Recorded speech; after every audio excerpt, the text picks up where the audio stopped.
lililokata ni mita 1000, yani tuta kuu main dam.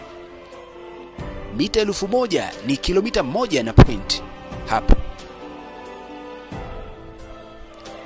Hapa ni switchyard.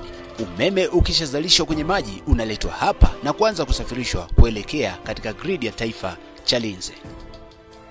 Hili ni bwawa kubwa kweli kweli. Pembeni limejengewa ukuta maalum unaoitwa saddle dam. Ukuta huu ni kuhakikisha kwamba bwawa halisababishi mafuriko. Ukuta huu unakinga maji, unaweza kuona maji yamejaa mpaka kwenye ukuta juu chini gari inapita. Huu ukuta umewekwa upande ambao kulionekana kwamba kuna mwinuko mdogo, hivyo maji yangeweza kujaa na kwenda kusababisha madhara ya mafuriko maeneo mengine. Bwawa ni kubwa kweli kweli na huku ni mwishoni tu.